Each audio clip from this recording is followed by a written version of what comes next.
ഇന്നിപ്പോൾ അധികം മഴയൊന്നും ഇല്ലാത്ത ഒരു ദിവസമായിരുന്നു കേട്ടോ. നമ്മൾ ഈ അരിയുണ്ട അല്ലെങ്കിൽ ഏതെങ്കിലുമൊക്കെ പൊടി വെച്ച് ഉണ്ടാക്കുന്ന സമയത്ത് ശർക്കരയും തേങ്ങയും മാത്രം ചേർത്ത് നമുക്ക് ചെയ്തെടുക്കുമ്പോൾ ഇത്ര ഫിനിഷിങ്ങിൽ ഉണ്ട പിടിച്ചെടുക്കാനായിട്ട് ബുദ്ധിമുട്ടാണ്.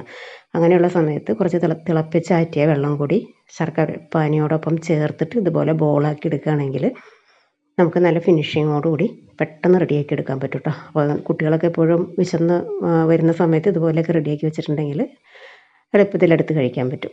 അപ്പോൾ കുറച്ച് വെജിറ്റബിൾസൊക്കെ വാങ്ങി വെച്ചത് ഞാനിതെല്ലാം ഒന്ന് സോട്ട് ചെയ്ത് വെക്കുകയാണ്. അപ്പോൾ എനിക്ക് ഒരു 1-2 കറികളുടെ ഒരു പരിപാടി ഉണ്ടായിരുന്നു കേട്ടോ. അപ്പോൾ അതിന് വേണ്ടിയിട്ട് എല്ലാം ഒന്ന് സെപ്പറേറ്റ് ചെയ്ത് വെച്ച് തലേദിവസം തന്നെ നമ്മൾ രാത്രി ഇതുപോലെ എല്ലാം ഒന്ന് റെഡിയാക്കി വെക്കുകയാണെങ്കിൽ രാവിലെ പിന്നെ എളുപ്പമാണല്ലോ. അപ്പോൾ കുറച്ച് സാമ്പാർ പീസ് റെഡിയാക്കി വെച്ചിട്ടുണ്ട്. അതിലേക്ക് കുറച്ച് ഒരു 2-3 പീസ് ബീറ്റ്റൂട്ടും കൂടി ചേർക്കുകയാണെങ്കിൽ സാമ്പാറിന് നല്ലൊരു കളർ കിട്ടും. ചേന അരിഞ്ഞ് വെള്ളത്തിലിട്ട് വെച്ചിട്ടുണ്ട്. അതുപോലെ പൊട്ടറ്റോ പച്ചക്കായ അതും വെള്ളത്തിലിട്ട് വെച്ചിട്ടുണ്ട്. കുറച്ച് ബീറ്റ്റൂട്ടും റെഡിയാക്കി വെച്ചിട്ടുണ്ട് സ്ക്വയർ പീസാക്കിയിട്ട്. അത് ബീറ്റ്റൂട്ട് പച്ചടിക്ക് വേണ്ടിയിട്ട്, പിന്നെ വെണ്ടയ്ക്ക കിച്ചടിക്ക് വേണ്ടിയിട്ട് അതും റെഡിയാക്കി വെച്ചിട്ടുണ്ട്. സാമ്പാറിന് വെണ്ടക്ക റെഡിയാക്കി വെച്ചിട്ടുണ്ട്. അപ്പോൾ ചേന കായ ഇതെല്ലാം പൊട്ടറ്റോ എല്ലാം വെള്ളത്തിലിട്ട് വെക്കുക, അല്ലെങ്കിൽ കളറ് ചേഞ്ച് ആയിപ്പോവും.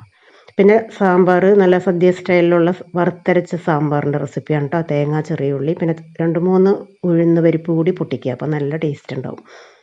അപ്പോൾ അങ്ങനെ രാവിലെ ഇത്രയൊക്കെ നമ്മൾ രാത്രി ചെയ്തു വെച്ചാൽ രാവിലെ എളുപ്പത്തിൽ തന്നെ സാമ്പാർ റെഡിയായി. ബീട്രൂട്ട് പച്ചടി, ബീട്രൂട്ടിന് അധികം കളറില്ലായിരുന്നു കേട്ടോ, അതുകൊണ്ട് തന്നെ അത്ര ഒരു കളർ വന്നില്ല. പച്ചടി പിന്നെ വെണ്ടയ്ക്ക കിച്ചടിയൊക്കെ റെഡിയാക്കിയിട്ടുണ്ട്. അതെല്ലാം അങ്ങനെ സെറ്റാക്കി വെച്ചു. പിന്നെ ഈ കാണുന്ന ഒരു ക്ലിപ്പിങ്സ് എന്ന് പറഞ്ഞാൽ നമ്മുടെ നാട്ടിൽ നടന്ന ഒരു പരിപാടിയുടെയാണ്.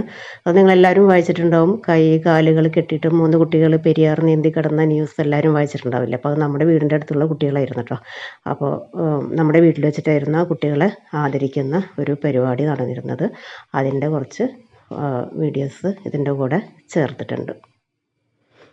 പിന്നെ നമ്മൾ എപ്പോഴും കൂടാറുള്ള പോലെ ഇടയ്ക്കൊക്കെ ഒന്ന് പുറത്ത് പോയി ഭക്ഷണം കഴിക്കുക, ഒരു ഗ്യാതറിങ്, ഒരു ഗെറ്റ് ടുഗദറൊക്കെ ഒരു രസമാണല്ലോ. അപ്പോൾ എല്ലാവരും കൂടി ഒന്നിച്ച് കാണുന്ന ഒരു സന്തോഷം അത് പുറത്ത് പോയാകുമ്പോൾ ഒരു ഔട്ടിങ്ങിൻ്റെ ഫീലിങ്ങും കിട്ടും. അതിന് വേണ്ടിയിട്ട് ഇതുപോലെ വല്ലപ്പോഴൊക്കെ ഒന്ന് കൂടാറുണ്ട്. അതിൻ്റെ കുറച്ച് ക്ലിപ്പിങ്സും കൂടി ചേർത്തിട്ടുണ്ട്. അപ്പോൾ ഇത്രയേ ഉള്ളൂ കേട്ടോ ഇന്നത്തെ വീഡിയോ കണ്ടിട്ട് ഇഷ്ടപ്പെടുകയാണെങ്കിൽ മറക്കാതെ ഒന്ന് ലൈക്ക് ചെയ്തേക്കണം കേട്ടോ. Thank you.